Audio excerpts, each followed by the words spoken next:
கற்று தந்து நடத்துகிறீர், கண்டித்து உணர்த்தி போதிக்கிறீர். ஆவியானவரே, தூய ஆவியானவரே,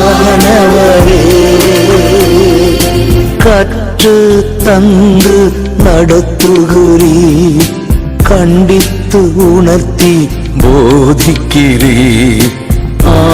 ஆவியானவரே, தூய ஆவியானவரே. கர்த்தருடைய நாமம் ஒன்றே மகிழ்ப்படுவதாக.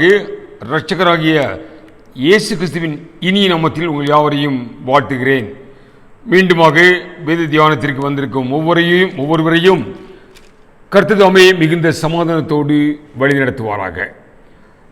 கிறிஸ்துவுக்கு பிரியமானவர்களே, நாம் தேவன் அனுப்பப் போகிற ஒரு ராஜரீக செயல், மாபெரும் எழுப்புதலுக்காக நாம் நம்முடைய பங்கை நாம் தெரிந்து கொண்டு வருகிறோம். வேத புத்தகத்திலிருந்து அவர் கொண்டு வரும் எழுப்புதலுக்கு நம்மிடம் என்ன எதிர்பார்க்கிறார், நம்முடைய பங்கு என்ன, ஏன் நாம் பங்காளர்களாக தேவன் என்னை உங்களையும் அழைத்திருக்கிறார். நாம் சுவிசேஷத்திற்கு பங்காளிகள். எனக்கு அருமையானவர்களே, எனவே நம்முடைய பங்கு மிக மிக முக்கியம். அந்த பங்கு என்ன என்பதை நாம் தொடர்ந்து தியானித்து வருகிறோம். இந்த நாளிலோ எஸ்தர் புத்தகத்திலிருந்து எஸ்தர் மூலமாக நாம் நிறைய பாடங்களை கற்றுக்கொள்ளப் போகிறோம். கண்களை மூடி தேவன் நம்மோடு இடைப்படும்படியாக அவர் நோக்கி பார்ப்போம். பரிசுத்தமுள்ள நல்ல தகப்பனே, அந்த அருமையான தியான வேலைக்காக நன்றியோடு உமது துதிக்கிறோம் ராஜா. உமது மகத்துவங்களை அறிந்து கொள்ளும்படியாக அடியார்கள் கொடுத்த கிருபைக்காக நன்றி தகப்பனே. உமது சத்தியத்தை நாங்கள், ஆரோக்கியமான உபதேசங்களை நாங்கள் அறிந்து கொள்ள என் தேவன் எங்களுடைய மனக்கண்களை திறக்கும்படியாக நாங்கள் ஜெபிக்கிறோம் கர்த்தாவே. நல்ல மேய்ப்பர் புல்லுள்ள இடங்களில் எங்களை மேய்த்து அமர்ந்த தண்ணீர் அண்டையில் அமர பண்ணும். இயேசு கிறிஸ்துவின் இனி நாமத்தை ஜெபிக்கிறோம் ஜீவன தகப்பனே, ஆமென். கிறிஸ்துவுக்குள் பிரியமானவர்களே, எஸ்தரின் சரித்திரத்தை நாம் அநேக முறை நாம் வாசித்திருக்கிறோம், பிரசங்கங்களை நாம் கேட்டிருக்கிறோம். அந்த ஒரு அனாதையான ஒரு பெண், யூத பெண்மணி எஸ்தரை பெர்சியாவின் ராணியாக சூசன் அரண்மையில் அகாஸ்வேரி ராஜாவுக்கு ராணியாக தேவன் அமரச் செய்தார். ஒரு பெரிய தேவனுடைய மீட்பின் திட்டம் நிறைவேற நடந்து கொண்டிருக்கிற அனைத்து காரியங்களும் தேவனுடைய மீட்பின் திட்டம் நிறைவேறுவதற்கு என்பதை நாம் அறிந்து கொள்ள வேண்டும். எஸ்தரை அந்த சூசன் அரண்மனைக்கு பெர்சியாவின் ராணியாக ஒரு யூத பெண்மணியை கொண்டு வந்தது கர்த்தருடைய பெரிய நோக்கம். அங்க யூத ஜனங்களை அழிக்க வேண்டும் என்று ஒரு கட்டளை பிறப்பிக்கப்பட்டதை நாம் அறிவோம். எனவே தன் ஜனங்களை, அந்த யூத ஜனங்களை அழிவிலிருந்து பாதுகாக்கும்படியாக அந்த எஸ்தர் ராணி தன்னையே அர்ப்பணித்து, தன் வாழ்க்கையை தியாகமாக அர்ப்பணித்து ஒரு பெரிய முழக்கத்தை அங்கே உண்டு பண்ணினாள். அந்த எஸ்தர் புத்தகம் 4ஆம் அதிகாரம் 14ஆம் வசனத்தில் அதை வாசிக்கிறோம். என் யூத ஜனங்களுக்காக நான் சட்டத்தை மீறி ராஜாவினிடத்தில் பிரவேசிப்பேன். நான் செத்தாலும் சாகிறேன், என் ஜனங்களுக்காக என் ராஜாவிடம் பிரவேசித்து மன்றாடுவேன். இந்த மாபெரும் முழக்கம் எனக்கு அருமையானவர்களே, அங்க 127 நாடுகளில் ஒரு பெரிய எழுப்புதலை கொண்டு வந்ததை நாம் அறிவோம். ஒரு சாதாரண பெண்மணி அனாதையாக காணப்பட்ட அந்த பெண்மணி என்ன ஒரு அர்ப்பணிப்போடு, என்ன ஒரு தியாகத்தோடு முழங்குகிறார்கள் பாருங்க. இந்த முழக்கம் தேசத்தில் ஒரு நாட்டில் அல்ல, 127 நாடுகளில் ஒரு எழுப்புதலை கொண்டு வந்ததை நாம் அறிவோம். 8ஆம் அதிகாரம், எஸ்தர் 8ஆம் அதிகாரம் 16-17 அதை நாம் தெரிந்து கொள்ள வேண்டும். எஸ்தர் 8ஆம் அதிகாரம் 16-17. இவ்விதமாய் யூதருக்கு வெளிச்சமும் மகிழ்ச்சியும் களிப்பும் கனமும் உண்டாயிற்று.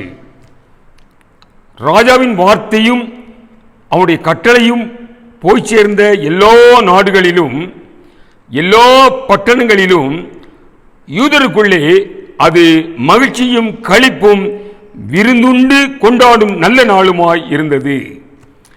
யூதருக்கு பயப்படுகிற பயம் தேசத்து ஜனங்களை பிடித்ததினால் அவர்களில் அநேகர் யூத மார்க்கத்தில் அமைந்தார்கள். அவர்களில் அநேகர் யூத மார்க்கத்தில் அமைந்தார்கள். They became Jews. யூதருக்குள் அது மகிழ்ச்சி கழிப்பும், அதான் எழுப்புதல். அங்க எல்லா நாடுகளிலும் அதான் முக்கியமாக கவனிக்கணும். 127 நாடு என்று நமக்கு 8ஆம் அதிகாரம் 9ஆம் வசனத்தில் 127 தேசங்கள் என்று சொல்லப்பட்டிருக்கிறது. அவர்களுடைய ஆழ்கையில் இருந்த அந்த 127 நாடுகளிலையும் இந்த ஒரு முழக்கம் தன்னை அர்ப்பணித்து தன் வாழ்க்கையை தியாகமாக கருதி எடுத்த முடிவு இப்படி மாபெரும் ஒரு எழுப்புதலை கொண்டு வந்ததை நாம் அறிவோம். எனக்கு அருமானவர்களே, இந்த ஒரு சிறிய கிராமத்தில் இருந்து அந்த தேவனுடைய ராஜரீக செயலுக்கு ஒரு பெரிய வேலையை நீங்கள் செய்து கொண்டு வருகிறீர்கள். எழுப்புதல் ஜெபசேனை வீரர்களாக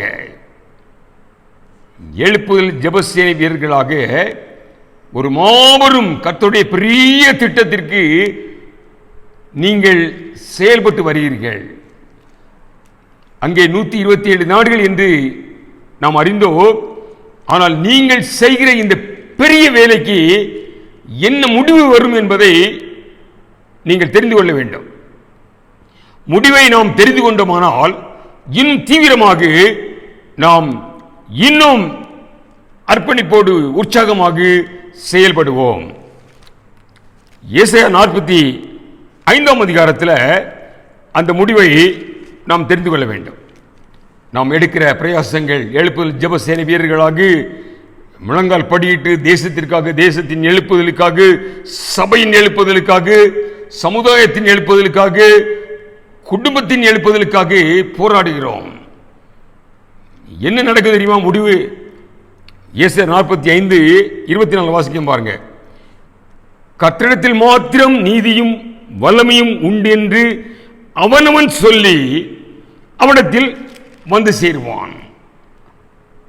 அவனவன், நம்ம போய் யாரையும் கூப்பிட வேண்டாமா? கர்த்தரிடத்தில் மாத்திரம் வல்லமையும் நீதியும் உண்டு என்று அறிந்து அவனவன், அதுதான் தேவன் எழுப்புகிற எழுப்புதல். இன்மாரியை மாம்சமான யாவர் மேலும் ஆவியை ஊற்றும் பொழுது அவனவன் குத்தப்பட்டவர்கள் என்னை நோக்கி பார்ப்பார்கள் என்று சொன்னபடி அவனவன் பாவ உணர்வடைந்து பாவ மன்னிப்புக்காக சாரசரையாக சிலுவை நோக்கி வருவார்கள். அந்த எழுப்புதலை கொண்டு வர தேவன் திட்டமிட்டிருக்கிறார், நிறைவேற்றப் போகிறார். அதற்காகத்தான் என்னை உங்களையும் ஜெப வீரர்களாக அழைத்திருக்கிறார். அவனவன் சொல்லி வருவானாம். தேச உலகம் முழுவதில் இருந்து 23ஆம் வசனம் வாசிக்கும் பாருங்க. அதுக்கு முந்தின வசனத்தில் முழங்காலியாவும் எனக்கு முன்பாக முடங்கும், நாவியாவும் என்னை முன்னிட்டு ஆணையிடும் என்று நான் எண்ணிக்கொண்டே ஆணையிட்டிருக்கிறேன். இந்த நீதியான வார்த்தை என் வாயிலிருந்து புறப்பட்டது, இது மாறுவது இல்லை. கர்த்தர் சொன்னது சொன்னதுதான், மாறுவதில்லை. முழங்கால்கள் யாவும் முடங்கும். நான் அடிக்கடி உங்கள்கிட்ட சொல்லியிருக்கிறேன், நம்ம கிராமத்தில் நடந்து போகும்போது எதிர் உண்டு யாராவது வந்தாங்கன்னா மக்கள் வருவாங்க, உறவினர்கள், பங்காளிகள். அந்த முழங்கால்கள் நம்முடைய ஆலயத்தில் வந்து முடங்கும் என்று நாம் விசுவாசிக்க வேண்டும். வேற ஒரு பெரிய வேலை செய்யண்டாம், விசுவாசம் தான் பெரிய வேலையை செய்யும், பெரிய எழுப்புதலை கொண்டு வரும். இந்த முழங்கால்கள் ஒரு நாள் நம்முடைய ஆலயத்தில் வந்து முடங்கும் என்று விசுவாசிக்கணும். 2 பேர் முழங்கால பார்த்த உடனே அந்த எண்ணம் வரணும். ஹட்சன் டெய்லர் சைனாவில் ஒரு பெரிய எழுப்புதலை கொண்டு வந்த தேவ மனிதன். கடைசி நாட்களில் அவரால் பிரயாணப்பட்டு போக முடியல. அவர் என்ன எழுதுகிறாரு, என்னால் பிரயாணப்பட்டு போய் பிரசங்கம் பண்ண முடியாது, என்னால் வேத புத்தகத்தை வாசிக்க என் கண்களில் பார்வை இல்லை, முழங்கால் படியிட்டு ஜெபிக்க எனக்கு பலன் இல்லை, ஆனாலும் என் சைனாவில் ஒரு பெரிய எழுப்புதல் வரும், சைன தேசம் முழுவதும் இயேசுவுக்கு வரும் என்று விசுவாசிக்க என்னால் முடியும். அந்த விசுவாசம் தான் ஒரு பெரிய எழுப்புதலை கொண்டு வந்தது. அப்ப எனக்கு அருமையானவர்களே, முழங்கால் யாவும் முடங்கும், கர்த்தரிடத்தில் மாத்திரம் நீதியும் வல்லமையும் உண்டு என்று அவனவன் சாரசாரையாக வருவான் என்ற விசுவாசம் தான் பெரிய எழுப்புதலை கொண்டு வரும். விசுவாசம் இல்லாம ஜெபம் பண்ணக்கூடாது. புதிய பாட்டை சொல்றாரு எபிரேயர்ல, விசுவாசம் இல்லாமல் நாம் ஜெபம் பண்றது நிச்சயமாக நடக்கும் என்ற விசுவாசத்தோடு நாம் ஜெபிக்க வேண்டாம். அப்போ எஸ்தர் ராஜாத்தி மூலமாக நாம் சில பாடங்களை நாம் கற்றுக்கொள்ளப் போகிறோம். ஆமீன். அந்த அர்ப்பணித்து அந்த தன் உயிரையே பணயமாக செத்தாலும் சாகிறேன். ஆமீன். ஏனென்றால் உபாகமம் 2:25 தேவன் அவருடைய திட்டங்களை அங்க சொல்லிட்டார் பாருங்க. உபாகமம் 2:25 இந்த திட்டத்தை தொடங்கிவிட்டார். அங்க வனாந்தரத்தில் மோசே ஜனங்களை அழைத்துக் கொண்டு செல்லும் பொழுது அங்க சொல்ல பாருங்க, உபாகமம் 2ஆம் அதிகாரம் 25ஆம் வசனம். வானத்தின் கீழ் எங்கும் உள்ள ஜனங்கள் உன்னாலே திகிலும் பயமும் அடையும்படி செய்ய இன்று நான் தொடங்குவேன். அவர் திட்டத்தை அந்த வனாந்தர பயணத்திலே தொடங்கிவிட்டார். எப்பொழுது தன்னுடைய ஜனங்களை சத்துருவின் கையில் இருந்து, அந்த பார்வோன் கையில் இருந்து விடுவித்துக் கொண்டு வந்தாரோ, அவர் திட்டம் அன்றே ஆரம்பிக்கப்பட்டது. எப்பொழுது சத்துருவின் கையில் நாம் கொலைக்கு நியமிக்கப்பட்டவர்களாக அடிமையாக இருந்தோமோ, அங்கு இருந்து நம்மளை விடுவித்தவுடன் அந்த திட்டத்தை அவர் நம்முடைய வாழ்க்கையில் தொடங்கிவிட்டார். வானத்தின் எங்கும் உள்ள ஜனங்கள் உன்னாலே தீயிலும் பயமும் அடையும்படி செய்ய, உன்னாலே என்பதில் உங்கள் பேரை போட்டுக்கணும். ஆமென். நான் அடிக்கடி சொல்லுவேன், கர்த்தரை ருசித்து நான் பிரசங்கம் பண்ணி கொண்டிருக்கிறேன். இந்த வசனத்தை நான் ருசித்தவன், இந்த வசனத்தை நான் அனுபவித்துக் கொண்டிருக்கிறவன். ஆமென். உன்னாலே திகிலும் பயமும் அடையும்படி செய்ய இன்று நான் தொடங்குவேன். அவர்கள் உன் கீர்த்தியை கேட்டு உன் நிமித்தம் நடுங்கி வேதனைப்படுவார்கள் என்றார். அங்க அத வாசிக்கிறோம். எல்லா யூதர்களுக்கு பயந்து யூதர்கள் அந்த அவர்கள் ஜாதியிலே அமைந்தார்களாம். எல்லாரும் யூதர்களாக அமைந்தார்களாம். எனக்கு அருமையானவர்களே, அப்போ தேவன் இந்த ஒரு பெரிய நோக்கத்தோடு தான் என்னையும் உங்களையும் இந்த நாளில் அவருடைய திட்டம் நிறைவேற ஜெபத்திற்கு அழைத்திருக்கிறார். எனவே நாம் தைரியமாக தீவிரமாக செயல்பட நாம் இன்று 2 பாடங்களை நாம் எஸ்தர் ராஜாத்தியிடம் கற்றுக்கொள்ளப் போகிறோம். யாகும். ஆமென். அல்லேலூயா. தன் ஜீவனையே, தன் உயிரே பணயமாக. யோவான் 3:16 எல்லாருக்கும் தெரியும். அவர் விசுவாசிக்கிறவன் கெட்டு போகாமல் நித்திய ஜீவனை அடையும்படிக்காக அவரை தந்தருளி இவ்வளவாய் அன்பு கூர்ந்தார், ஒருவரும் கெட்டு போகாமல். ஆனால் 1 யோவான் 3:16 நம்ம அதிகமாக தியானிக்கிறதில்லை. 1 யோவான் 3:16 பாருங்க. யோவான் 3:16 நமக்கு தலைகள் தெரியும். ஆனால் 1 யோவான் 3:16 என்ன சொல்லப்படுகிறது பாருங்க, நம்முடைய பங்கு இல்லையா? 1 யோவான் 3:16 அவர் நம்முடைய ஜீவனை நமக்காக கொடுத்ததினாலே அன்பு இன்னதென்று அறிந்திருக்கிறோம். கர்த்தருடைய அன்பு அதான். அவர் வானத்திலிருந்து சிம்மாசனத்திலிருந்து நான் என் பிள்ளைகளை நேசிக்கிறேன் என்று சொல்லிக் கொண்டிருக்கவில்லை. தன் ஜீவனை கொடுக்க இறங்கி வந்தார். அதுதான் அன்பு. அன்பு என்னதென்று அறிந்திருக்கிறோம். நாமும் சகோதரருக்காக ஜீவனை கொடுக்க கடனாளிகளாக இருக்கிறோம். நாம் கடனாளிகள். எப்பொழுது அவருடைய ஜீவனை கொடுத்து நம்மை மீட்டுக் கொண்டாரோ நாம் அவருக்கு கடனாளிகள். அதுதான் கலாத்தியர்ல பவுல் முழங்குவாரு, இனி நான் அல்ல, இனி நான் அல்ல, கிறிஸ்துவே எனக்குள் இருக்கிறார், கிறிஸ்துவுக்காகவே நான். கடனாளிகள். அப்போ எனக்கு அருமையானவர்களே, நாம் ஜீவனை கொடுக்க கடனாளிகள். அதைத்தான் அப்போஸ்தலர் நடவடிக்கைகளில் பவுல் அடிகளார் அப்போஸ்தலர் 20ஆம் அதிகாரத்தில் அவர் ஊழிய நாட்கள் என்ன சொல்ல பாருங்க. இந்த உணர்வு அப்போஸ்தலர்களை பற்றி பிடித்திருந்தது. இந்த என்னை உங்களை பிடிக்க வேண்டும். அப்போஸ்தலர் நடவடிக்கைகள் ஒரு முன்மாதிரியான புத்தகம். முதல் 4 சுவிசேஷ புத்தகத்தில் நாம் இயேசுவை முழுமையாக ஏற்றுக்கொள்ளும்படியான சத்தியங்கள் உண்டு.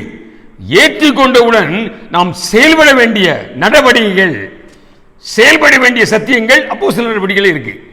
அப்போ இங்க பரிசுத்த பவுல் என்ன சொல்ல பாருங்க. கட்டுகளும் அப்போஸ்தலர் 20ஆம் அதிகாரம் 23-24, கட்டுகளும் உபத்திரவங்களும் எனக்கு வைத்திருக்கிறது என்று பரிசுத்த ஆவியானவர் பட்டணந்தோறும் தெரிவிக்கிறதை மாத்திரம் அறிந்திருக்கிறேன். அநேக பட்டணங்கள், கிராமங்கள் சுற்றி திரிகிறாரு. எல்லா பட்டணங்களிலும் கட்டுகள் உபத்திரவங்கள் உண்டு என்பதை ஆவியானவர் உணர்த்துகிறார். ஆகிலும் நமக்கு அப்படி ஒரு சின்ன ஒரு அடையாளம் தெரிஞ்சாலே முடிவோம், ஊழியத்தை அடைச்சிருவோம். இவர் பாருங்க, எல்லாம் தெரியும், ஆவியான உணர்த்துகிறாராம் இந்த இடத்துல கட்டுகள் உபத்திரவம் உண்டு என்று. ஆகிலும் அவைகளில் ஒன்றையும் குறித்து கவலைப்படேன், என் பிராணனையும் நான் அருமையாக எண்ணேன். என் ஓட்டத்தை சந்தோஷத்தோடு முடிக்கும், தேவனுடைய கிருபையின் சுவிசேஷத்தை பிரசங்கம் பண்ணும்படிக்கும் நான் கர்த்தராகிய இயேசு கிறிஸ்துவுடைய பெற்ற ஊழியத்தை நிறைவேற்றவே விரும்புகிறேன். என் பிராணனை அருமையாக எண்ணேன். ஆமீன். எனக்கு அருமையானவர்களே, இந்த ஒரு அர்ப்பணிப்பு, ஒரு தியாகம் அந்த எஸ்தர் ராணியிடம் காணப்பட்டது. ஆமீன், அல்லேலூயா. இந்த முடிவுக்கு வருவதற்கு இந்த அர்ப்பணிப்பு தியாகம் இன்றைக்கு ஏன் நமக்கு வரவில்லை என்பதை நாம் தெரிந்து கொள்ள வேண்டும். அந்த எஸ்தர் ராஜாத்தி எடுத்த தீர்மானம், செத்தாலும் சாகிறேன், என் ஜனங்களுக்காக ராஜாவிடம் மன்றாட, ராஜாவிடம் விண்ணப்பம் பண்ண பிரவேசிப்பேன். ஏனென்றால் ராஜாவின் அனுமதி இல்லாமல் ராஜா விட்டு போக முடியாது. நமக்கு நிறைய நமக்கு சொல்றா, செத்தான் பரவாயில்ல, ராஜாவின் அனுமதி இல்லாட்டாலும் அவற்றை போய் மன்றாடுவேன். இந்த ஒரு அர்ப்பணிப்பு, ஒரு தியாகம் நமக்கு ஏன் வரமானுங்க தெரியுமா? அது உங்களுடைய தவறு அல்ல, அது உங்களுடைய தவறு அல்ல, அது எங்களுடைய தவறு, உங்களை நடத்துகிற ஊழியர்களுடைய தவறு. அந்த போதனையை கொடுக்கவில்லை. இன்று நாம் தெரிந்து கொள்ள வேண்டும். அந்த தியாகம், அர்ப்பணிப்பு, செத்தாலும் சாகிறேன் என்று ஒரு வைராக்கியத்துக்கு வரக்கூடிய போதனை ஊழியர்கள் இன்று உங்களுக்கு கொடுக்கவில்லை. உங்க தப்பு கிடையாது. வாசிப்போம் பாருங்க, 4ஆம் அதிகாரம். தெரிஞ்ச வசனம் தான், பழையபடி பார்ப்போம். தெரிஞ்ச வசனத்தை நாம் கொஞ்சம் ஆழமாக பார்க்கணும். சில மேலோட்டமாக சில வசனங்களை, நமக்கு வேண்டிய பகுதிகளை மட்டும் தெரிந்து கொள்ளுகிறோம். வசனங்களை முழுமையாக தியானிப்பதில்லை. ஒரு பகுதி, நமக்கு தேவையான பகுதியை எடுத்துக்கிட்டோம். இங்க என்ன சொல்லுகிற பாருங்க, 4:14, நீ இந்த காலத்தில் மௌனமாய் இருந்தால் யூதருக்கு சகாயமும் ரட்சிப்பும் வேறொரு இடத்திலிருந்து எழும்பும். இது நம்ம சொல்லுவாங்க, நீ மௌனமாக இருந்தால், நீ ஜெபிக்காவிட்டால் இன்னொருவரும் தேவன் கொண்டாடுவார். அதை விட வசனம் நிப்பாட்டல. என்ன சொல்ல பாருங்க, அப்பொழுது நீ மௌனமாக இருந்தால், நீ அழிந்து போகிற ஆத்துமாக்களுக்காக, தேவனுடைய ராஜ்யத்திற்காக ஜெபிக்காத, மன்றாடாத தேவனுடைய பிள்ளையாக இருந்தால், என்ன சொல்ல பாருங்க, நீயும் உன் தகப்பன் குடும்பத்தாரும் அழிவீர்கள். எவ்வளவு ஒரு கடுமையான உபதேசம் பாருங்க. இருவரும் கருக்குள்ள பட்டயம். நீயும் உன் தகப்பன் வீட்டாரும் அழிவீர்கள். நீ குடும்ப ஆசீர்வாதத்துக்காகத்தான், குடும்ப ஆசீர்வாதங்களுக்காகத்தான் ஊழியர்கள் உங்களை நடத்தி கொண்டு வருகிறார்கள். நான் வந்து தவறு தான் செய்துட்டு இருக்கேன். ஆனால் நீ ஜனங்களுக்கு மன்றாடவிட்டால், தேசத்தின் எழுப்புதலுக்காக, அழிந்து போகிற ஆத்மாக்களுக்காக மன்றாடவிட்டால் உன் குடும்பம் அழியும் என்று நம்முடைய வேதம் சொல்லுகிறது. நான் சொல்லல, உங்கள் கையில் இருக்க வேத புத்தகம் சொல்லுகிறது. யார் அதை சொல்ற? இன்னைக்கு வாங்க தசமத்தை கொடுங்க, ஜெபம் பண்ணுங்க, ஆவியில உற்சாகமா ஆராதிங்க, அதான் சொல்றோம். அழிந்து போகிற ஆத்துமாக்களுக்காக, தேசத்துக்காக. ஆமீன். அங்க சொல்ல பார்த்தீங்களா, தகப்பனே அழிவீர்கள். இப்படிப்பட்ட காலத்திற்கு உதவியாக இருக்கும்படி உனக்கு ராஜமேன்மை கிடைத்திருக்கலாமே, யாருக்கு தெரியும்? இன்னைக்கு ராணியா இருக்கிற யாருக்கு தெரியும்? தேவன் ஒரு நோக்கத்தோடு கொண்டாந்திருக்காரு. கொலைக்கு நியமிக்கப்பட்டவர்களாக சாக்கடையில் இருந்த என்னையும் உங்களையும் அவர் ராஜாதி ராஜாக்களாக, ராஜா வீட்டு பிள்ளைகளாக, ராஜரிய ஆசாரிய கூட்டமாக கொண்டு வந்திருக்காருன்னா, அவருடைய ஆவியின் அபிஷேகத்தினால் அபிஷேகித்து கொண்டு வந்திருக்காருன்னா சும்மா கொண்டாந்து சபையில் வைக்கல. ஒரு ராஜமேன்மை கிடைத்திருக்கிறது. இதை நாம் அசட்டி பண்ணுவோமானால் வேதம் சொல்லுகிறது குடும்பம் அழியும். ஆமீன். அல்லேலூயா. எனக்கு அருமையானவர்களே, எனவே இந்த ஜெபத்தை நாம் தீவிரமாக செய்யத்தான் நாம் அழைக்கப்படுகிறோம். நாம் அசட்டை செய்யாதபடி. அதான் ஆசீர்வாதம். அடிக்கடி சொல்லுவோம், ஆசீர்வாதத்தின் திறவுகளை கொடுக்கிறேன். அங்க ஓசியா புத்தகத்தை வாசிக்கிறோம், நீ என் வேதத்தை மறந்தாய், நீ என் வேதத்தை மறந்தாய். சொல்ல பயமா இருக்கு. நான் உன் பிள்ளைகளை மறப்பேன். பெற்றோர்கள் ஜாக்கிரதையாக கவனிக்க வேண்டிய வசனம். இன்னைக்கு பிள்ளைகளுக்காக, பிள்ளைகளினுடைய வாழ்க்கைக்காக கண்ணீர் விட்டு கதறுகிறோம். ஒரு ரகசியத்தை சொல்லுகிறேன், நீ தேவனுடைய வேதத்தை நேசித்தால், இரவும் பகலும் வேதத்தில் நீ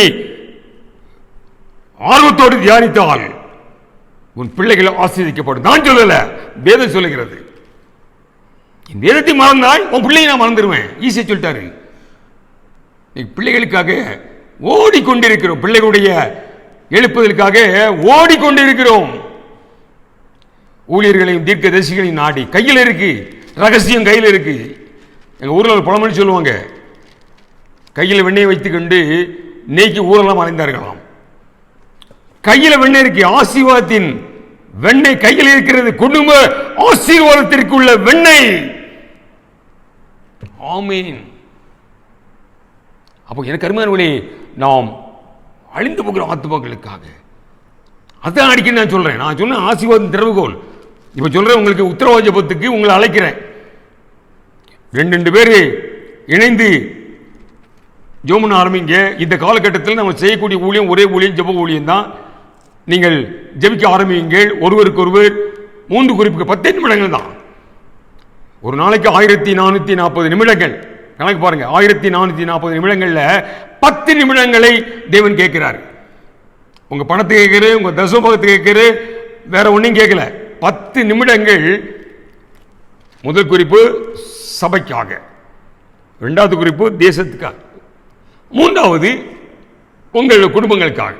2 பேர் சேரணும். நீங்க அவங்க குடும்பத்துக்கு, அவங்க உங்க குடும்பத்துக்கு. உத்தரவாத ஜெபம். இது உத்தரவாத ஜெபம். உத்தரவாதம் எடுத்து ஜெபம் பண்ண ஒருவருக்கு ஒருவராக. அது ஒரு ஆசீர்வாதம். அங்க யூதா உத்தரவாதம் எடுத்த ஒரு தேவ மனிதன் நமக்கு தெரியும். யோசேப்பு பென்யமீனை கூட்டு வர சொல்லிட்டாரு. பழையபடி நீங்கள் ஆலயத்துக்கு வர வேண்டும் என்றால் நீங்கள் பென்யமீனை கூட்டு வரணுங்காரு. யாக்கோபு விடமாட்டேங்காரு. நான் பெரிய பையனே இழந்துட்டேன், இவனையும் இழக்கக்கூடாது என்று பென்யமீனை விடமாட்டேங்கிறாரு. யூதா சொல்லாரு, நான் உத்தரவாதம். யூதாவுக்கு நான் உத்தரவாதி.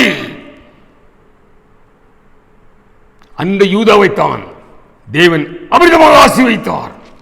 யூதாவுக்கோ நான் இரக்கம் செய்வேன். இஸ்ரவேலுக்கு இறங்க மாட்டேன், யூதாவுக்கோ நான் இரக்கம் பாராட்டுவேன். அங்க நியாயாதி புத்தகத்தில் வாசிக்கிறோம், யோசுவா மரித்தவுடன் அமலேக்கிற்கு விரோதமாக யார் யுத்தத்துக்கு செல்ல முடியும் என்று அங்கே இஸ்ரவேலர் கர்த்தரை நோக்கி கதறினார்கள்.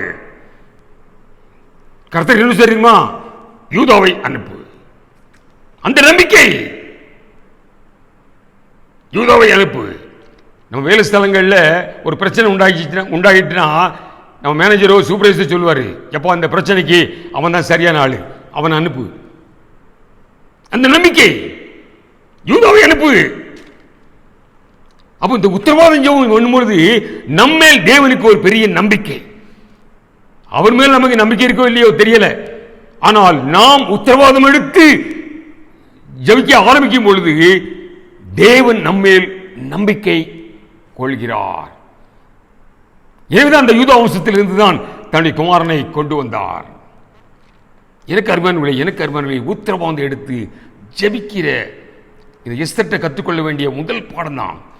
சத்தாலும் சாகிறேன். ஆமென், அல்லேலூயா. எனக்கு அருமையானவர்களே, அடுத்தால எத்தருடைய ஒரு பாரத்தை பாருங்க. நமக்கு அந்த சரித்திர புத்தகம் நல்லா தெரியும், ஆனால் அதிகமாக விளக்கல. அங்கே அந்த விருந்தில் இரண்டாவது அந்த ராஜா அகாசுவேர் ராஜா உண்டாக்கி இரண்டாவது விருந்தில் ராஜா சொல்லாரு, என்ன வேணும் கேளு, தேசத்தில் பாதியை கொடுக்குறேங்காரு. அப்போ நம்ம கேட்டு சொல்ற பாருங்க, என் ஜனத்திற்கு 8ஆம் அதிகாரம் 6ஆம் வசனம், என் ஜனத்தின் மேல் வரும் பொல்லாப்பை நான் எப்படி பார்க்க கூடும்? என் குலத்துக்கு வரும் அழிவை நான் எப்படி சகிக்க கூடும்? ஏன்னா யூதர்களை அழிக்க வேண்டும் என்று அந்த ஆகான் தந்திரமாக ஒரு சட்டத்தை போட்டான். ராஜா மோதிர முத்திரை போட்டு அனுப்பியாச்சு. இப்ப சட்டத்தை மாற்றுவதுதான், காரியங்களை தலைகீழாக மாற்றுவதற்கு தான் எஸ்தர் ராணி அங்கே செயல்பட்டு இருக்கா. தேவன் அதற்காகத்தான் அங்கே ராணியாக அமர செய்திருக்கிறார். சட்டம் போட்டாரு, யூதர்கள் எல்லாத்தையும் அழிக்க வேண்டும் என்று சட்டம் போயிட்டது. இப்ப சொல்ல பார்த்தீங்களா, என் ஜனத்தில் வரும் பொல்லாப்பை எப்படி சகிக்க கூடும்? எப்படி அழிக்க நான் அழிவை காண்பேன்? இந்த ஒரு பாரம், இந்த ஒரு பாரத்தோடு எனக்கு அருமையானவர்களே, எழுப்புதல் ஜெப வீரர்களாக செயல்படுகிற நாம் கற்றுக்கொள்ள வேண்டிய இரண்டாவது பாடம் பாரம். பாரம். நான் அடிக்கடி சொல்வேன், கிறிஸ்தவ கர்த்தருடைய பிள்ளைகளை 3 கூட்டமாக பிரிக்கலாம். ஒன்று கர்த்தருடைய வேலைகளில், கர்த்தருடைய ஆராதனையில், ஊழியங்களில் கலந்து கொள்கிற கூட்டம். ஊழியத்துக்கு போவோம், ஞாயிற்றுக்கிழமை ஆராதனைக்கு வந்துடுவோம், பைபிள் ஸ்டடிக்கு வருவோம், ஜெபத்துக்கு வருவோம். இன்னொரு கூட்டம் ஆசையாய் தொடர்கிற கூட்டம். நல்லா கவனிக்கணும். இன்னைக்கு ஞாயிற்றுக்கிழமை வந்துட்டு சர்ச்சுக்கு போகணுமே, பாஸ்டர் கேட்பாரு, ஏன் வரல என்று கேட்பாரு, பக்கத்து வீட்டுக்காரன் கேட்பானே, ஏன்பா ஞாயிற்றுக்கிழமை சர்ச்சுக்கு போகல கேட்பானே. இதற்காகவே சர்ச்சுக்கு வர கூட்டம் ஒன்று இருக்கு. பாஸ்டர் கேட்பாருங்கிறதுக்காக சர்ச்சுக்கு வர கூட்டம். இன்னொரு கூட்டம் ஆசையாய் தொடர்கிற கூட்டம்.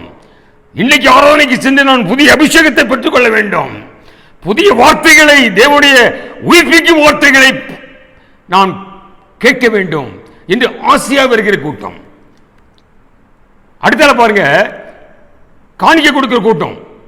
காணிக்கைகள் தசமாகத்தை சம்பளம் வந்த உடனே 10ல் 1 சரியாக கணக்கு பார்த்து 3450 ரூபா 50 பைசா என்று கவரில் வைத்து காணிக்கை கொடுக்கிற கூட்டம் ஒன்று. ரெண்டாவது கூட்டம் உற்சாகமாக, கணக்கு கிடையாது. பழைய ஏற்பாடு தான் தசபாகம், புதிய ஏற்பாட்டில் கணக்கு கிடையாது. பைபிளில் புதிய ஏற்பாட்டில் கணக்கே இல்லை தசபாகம் என்று. உற்சாகமாக எல்லாவற்றையும் கொடு, உற்சாகமாக கொடுக்கிற கூட்டம். இருக்கிற 2 அனாவையும் உண்டியல்ல போட்டா, காணிக்கை பையில போட்டா, அதான் பெரிய காணிக்கைன்னாரு. எனவே உற்சாகமாக கொடுக்கிற கூட்டம். மூன்றாவதாக ஜெபிக்கிற கூட்டம். எல்லாம் ஜெபம் பண்றோம், ஆனால் பாரத்தோடு விருப்பத்தோடு ஜெபிக்கிற கூட்டம். அந்த கூட்டத்தில் நம்ம சேரணும். எல்லாம் ஜெபம் பண்றாங்க, தேசத்துக்காக ஜெபம் பண்ண சொல்றாங்க, ஊழியர்கள் சொல்றாங்க, பாஸ்டர் சொல்றாங்க, எல்லாரும் சொல்றாங்க ஜெபம் பண்ணுவோன்ட்டு. அது ஒரு கூட்டம் இருக்கு. ஆனால் பாரத்தோடு அந்த எஸ்தருக்கு ஏற்பட்ட என் ஜனத்தின் வரும் பொல்லாப்பை எப்படி நான் சகிப்பேன், என் ஜனங்கள் நரகத்துக்கு செல்வதை எப்படி நான் சகிக்க முடியும் என்ற ஒரு பாரம். அதான் ரோமர் 10ல் பரிசுத்த பவுல் அருமை சொல்வாரு, இஸ்ரவேலர் ரட்சிக்கப்பட வேண்டும் என்பது என்னுடைய விருப்பம். அதுக்கு பிறகு சொல்வாரு, அதுவே என்னுடைய விண்ணப்பம். இன்னைக்கு விருப்பம் இல்லாமல் விண்ணப்பம் செய்கிற கூட்டங்கள் தான் இன்னைக்கு இருக்குது. ஆனால் தான் தேவனால் ஒன்றும் செய்ய முடியலை. நல்ல கவனிங்க, விருப்பம் இல்லாத விண்ணப்பம். ஏதோ சொல்லிட்டாங்க, ஜெபம் பண்ண சொல்லிட்டாரு, பாஸ்டர் சொல்லிட்டாரு, சர்ச்சில் சொல்லிட்டாங்க. விருப்பம் வர வேண்டும். அதான் எஸ்தருக்கு அங்கே காணப்பட்டது. எப்படி நான் பொல்லாப்பை சகிப்பேன், எப்படி அழிவை நான் காண்பேன். அப்ப இந்த மாரத்தோடு செயல்பட்ட ஒரு அருமையான பெண்மணி எஸ்தர். ஆமீன், அல்லேலூயா. அடுத்த ஒன்று பாருங்க, அந்த எஸ்தருடைய ராஜாட்ட செய்கிற விண்ணப்பத்தை பாருங்க. அதுல ஒன்று கருத்தோடு கேட்கல பாருங்க. ஆவியோடு கருத்தோடு விண்ணப்பம் பண்ணுங்கிறத கற்றுக்கொள்ள வேண்டும். கருத்தோடு நான் அடிக்கடி சொல்லுவேன், நாம் பண்ணுகிற ஜெபம் தேவனை அசைக்க வேண்டும், தேவ சமூகத்தை அசைக்க வேண்டும். மோசே அப்படிதான் ஜெபம் பண்ணாரு. வனாந்தரத்தில் ஜனங்களை அழிக்கிறேன்னாரு. ஆண்டவரே, நீ முற்பிதாக்களுக்கு என்ன வாக்கு கொடுத்தீரு? ஜனங்களை பெருக பண்ணுவேன். இப்போ வனாந்தரத்தில் அழிச்சு போட்டீர்னா இந்த எகிப்தியர்கள் என்ன சொல்லுவாங்க? தேவனை சிந்திக்க வைக்க வேண்டும். நம்முடைய ஜெபம் பரிசீலனை செய்ய வைக்க வேண்டும். இங்க என்ன சொல்ல பாருங்க, 7ஆம் அதிகாரத்தில் 4ஆம் வசனத்தில் யூதர்களை அழிக்க வேண்டும் என்று சட்டம் போட்டாச்சு.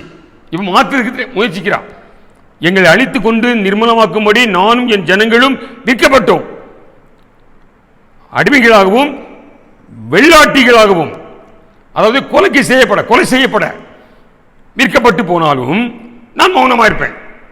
சரி, எல்லா யூதர்களுக்கும் வர்றது எனக்கு வருது, மௌனமாக இருப்பேன்.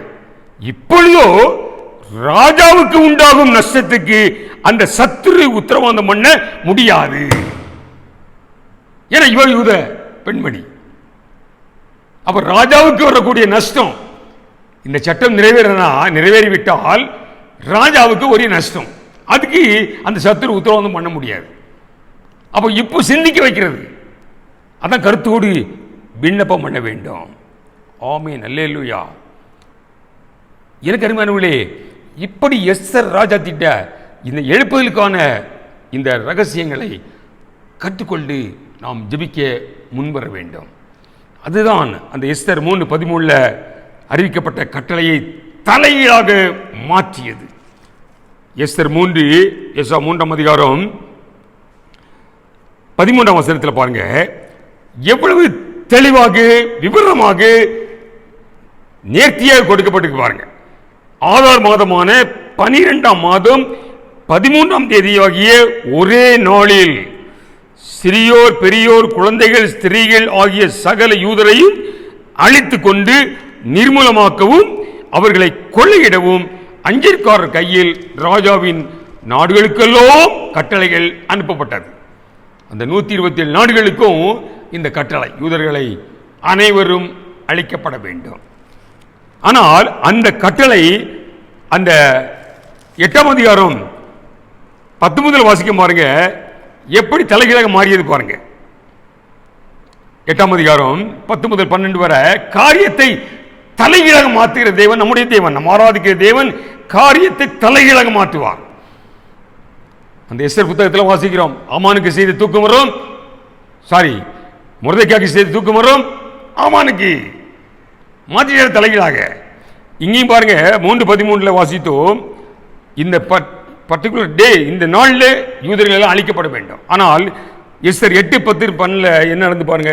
எஸ்தர் 8ஆம் அதிகாரம் 10 முதல் அந்த கட்டளைகள் அகாஸ்வேரு ராஜாவின் பெயரால் எழுதப்பட்டு ராஜாவின் மோதிரத்தினால் முத்திரை போடப்பட்ட பின் குதிரைகள் மேலும் வேகமாக ஒட்டங்களின் மேலும் கோவேரி கலைகள் மேலும் ஏறி போகிற அஞ்சற்காரர்களிலும் அனுப்பப்பட்டது.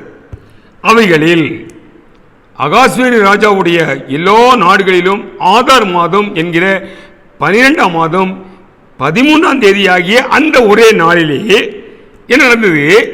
அந்த பட்டணத்தில் இருக்கிற யூதர் ஒன்றாய் சேர்ந்து எந்த யூதரை சங்கரிக்க வேண்டும் என்று சட்டம் இயற்றப்பட்டதோ, இங்கு அந்த யூதர்கள் எல்லாம் ஒன்றாய் சேர்ந்து தங்கள் பிராணனை காப்பாற்றவும் தங்கள் விரோதிக்கும் சத்துருக்களாகிய ஜனத்தாருக்கும் தேசத்தாருமான எல்லோரையும் அவர்கள் குழந்தைகளையும் ஸ்திரீகளையும் அழித்து கொண்டு நிர்மூலமாக்கவும் அவர்கள் உடைமைகளை கொள்ளையிடவும் ராஜா யூதருக்கு கட்டளையிட்டார். காரியங்களை தலைகீழாக மாற்றினார். எனவேதான் இவ்விதமாக யூதருக்கு வெளிச்சமும் மகிழ்ச்சியும் களிப்பும் கனமும் உண்டாயிற்று. இதை பார்த்தவங்க எல்லோரும் யூத மதத்தில் அவர்கள் அங்கு சொல்லுவாங்க, அநேக யூத மார்க்கத்தில் அமைந்தார்கள். இதன் தேவன் கொண்டு வரக்கூடிய பெரிய எழுப்புதல். ஒருவரும் கெட்டு போகக்கூடாது, எல்லோரும் ரட்சிக்கப்பட வேண்டும், எல்லோரும் தேவனுடைய ராஜ்யத்தில் காணப்பட வேண்டும் என்பதுதான் தேவனுடைய திட்டம். அதற்காகத்தான் தன் ஒரே குமாரனை கொடுத்தார். அந்த குமாரனால் அவருடைய பிள்ளைகளாக அவருடைய புண்ணியங்களை அறிவிக்கும்படியாக பேதுரு எழுதுகிறாரு, அவருடைய புண்ணியங்களை அறிவிக்கும்படியான ராஜரிக கூட்டங்களாக அழைக்கப்பட்டிருக்கிறார். கொலைக்கு நியமிக்கப்பட்டவர்களை விடுவிக்கும்படியாக, விடுவிக்க கூடுமானால் விடுவி என்று என்னை உங்களையும் தேவன் அழைத்திருக்கிறார். நிச்சயமாக முடியும். இந்த பாரத்தோடு, எஸ்தரை போல ஒரு பாரத்தோடு, தியாகத்தோடு நாம் ஜெபிக்க ஆரம்பித்தோமானால் நிச்சயமாக அந்த பெரிய எழுப்புதலை நம்முடைய கண்கள் காணவே கொண்டு வர முடியும். தேவன் கொண்டு வருவார். ஆமென், அல்லேலூயா. அப்பொழுது முழங்கால்கள் யாவும் முடங்கும். கர்த்தரே தெய்வம் என்று ஜனங்கள் எல்லோரும் அந்த எலியாவின் நாட்களை போல விழுவார்கள். ஆமென். நாம் அடிக்கடி சொல்வேன், நாம் செய்கிற ஊழியம் கடல்ல காயத்தை கரைப்பது போன்ற ஊழியம். ஆனால் தேவன் இப்படிப்பட்ட எழுப்புதலை கொண்டு வரும் பொழுது ஒரு பெரிய இயந்திர அறுவடை, ஒரு மாபெரும் அறுவடையை நாம் சந்திக்க இருக்கிறோம். எனவே எனக்கு அருமையானவர்களே, இந்த எஸ்தர் ராஜ்யத்தின் மூலமாக நாம் இந்த பாடங்களை கற்றுக்கொண்டு நாம் தீவிரமாக செயல்பட நம்மை அர்ப்பணிப்போம். எங்களை அதிகமாக நேசிக்கும் நல்ல தகப்பனே, இந்த அருமையான வேத தியான வேலைக்காக நன்றி தகப்பனே. எஸ்தரின் சரித்திரத்திலிருந்து எங்களோடு நீ பேசிய நல்ல வார்த்தைகளுக்காக நன்றி தகப்பனே. இந்த வார்த்தைகள் எங்களை உயிர்ப்பிக்கட்டும், எங்களை தீவிரமாக செயல்பட எங்களை தூண்டிவிடட்டும் ஆண்டவரே. இதோ தியானித்தோம் என்று சொல்லிவிடாதபடி இதை கை கொண்டு ஆண்டவரே நாங்கள் தீவிரமாக செயல்பட எங்களை தாழ்த்தி அர்ப்பணிக்கிறோம் ஆண்டவரே. எங்கள் பலத்திலேயோ பராக்கிரமத்தில் அல்ல, இறங்குகிற உம்மோல் ஆகும். பெரிய காரியங்கள் செய்யும். இயேசு கிறிஸ்துவின் இனி நாமத்தை ஜெபிக்கிறோம் ஜீவனுள்ள தகப்பனே, ஆமென். என் ஆத்துமாவை கர்த்தரை ஸ்தோத்திரி, என் முழு உள்ளமே அவருடைய பரிசுத்த நாமத்தை ஸ்தோத்திரி. என் ஆத்துமாவை கர்த்தரை ஸ்தோத்திரி, அவர் செய்த சகல உபகாரங்களையும் மறவாதே. நம்முடைய கர்த்தராகிய இயேசு கிறிஸ்துவுடைய கிருபையும் பிதாவாகிய தேவனுடைய அன்பும் பரிசுத்தாவின் ஐக்கியமும் நாம் அனைவரோடு சதா காலங்களிலும் நிறைவாக நிலையாக இருப்பதாக. ஆமென். கர்த்தர் உங்களை ஆசீர்வதிப்பாராக. ஆமென்.